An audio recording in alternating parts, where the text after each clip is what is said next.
Malagim na sunog ang sumiklab sa gitna ng kasiyahan sa bispiras ng bagong taon sa bar ng isang Swiss ski resort. Bago yan, nagkaroon umano ng pagsabog.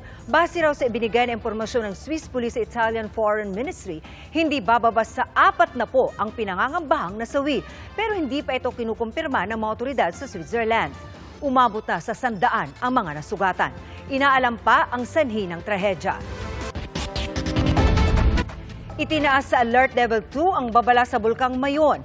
Ayon sa PHIVOLCS, simula nitong Nobyembre, naobserbahan ang pagdami ng rockfall events doon o pagkahulog ng mga bato mula sa bulkan. 47 ang naitala kahapon, pinakamalaki sa nakalipas na taon. Ang pagtaas sa Alert Level 2 ay nangangahulugan na merong kasalukuyang unrest dulot ng shallow magmatic processes na maaaring magresulta sa magmatic eruption. Inabisuhan ng PHIVOLCS ang publiko na maging mapagmatsyag at iwasang pumasok sa 6-kilometer radius permanent danger zone. Ipinagbabawal na rin muna ng Albay LGU ang ilang aktibidad malapit sa Bulkang Mayon. Literal na bagong buhay ang sinalubong sa pagpalit ng taon nang isilang ang 2 sanggol sa Maynila para kay Sally Alburo. Napalitan ng tuwa ang sakit ng panganganak nang makita niya ang baby boy na si Yuri.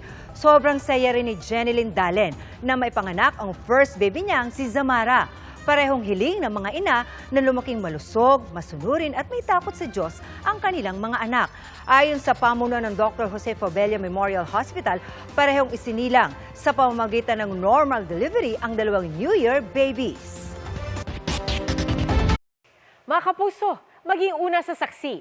Mag-subscribe sa GMA Integrated News sa YouTube para sa iba't ibang balita.